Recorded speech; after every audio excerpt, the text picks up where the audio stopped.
माझं मत असं आहे की हा अपेक्षित निर्णय आहे। याचं कारण गेल्या अनेक वर्षांमध्ये कन्सिस्टंटली निवडणूक आयोगाने जी भूमिका घेतली, म्हणजे अगदी यापूर्वी समाजवादी पार्टीच्या केसमध्ये देखील ज्यावेळेस विवाद उभा राहिला होता त्यावेळी जी इलेक्शन कमिशनने घेतलेली भूमिका आहे किंवा इतर 5 प्रकरणात देखील घेतलेली भूमिका आहे, प्रत्येक वेळी कन्सिस्टंटली हीच भूमिका इलेक्शन कमिशनची राहिलेली आहे।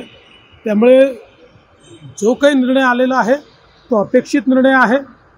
शेवटी मेजॉरिटी जो काही निर्णय घेते तो निर्णय हा लोकशाहीमध्ये महत्त्वाचा असतो आणि सगळ्यात महत्त्वाचं आहे की पक्षाचं जे काही संविधान आहे त्या संविधानाचं किती पालन केलं गेलं आहे या सगळ्या गोष्टी खूप महत्त्वाच्या असतात आणि या सगळ्या गोष्टीचा उहापोह आता या निर्णयामध्ये करण्यात आलेला आहे।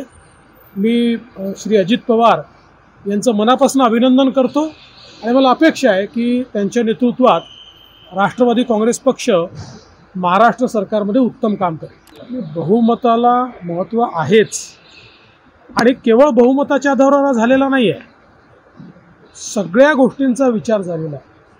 म्हणजे वेळोवेळी पार्टीचं संविधान काय होतं, त्याचं किती पालन केलं गेलं, त्या निवडणुका झाल्या की नाही, त्यामुळे आता नेमकी पार्टी कोणाची आहे, अशा सगळ्या गोष्टींचा उहापोह किंवा विचार हा त्याच्यामध्ये झालेला आहे।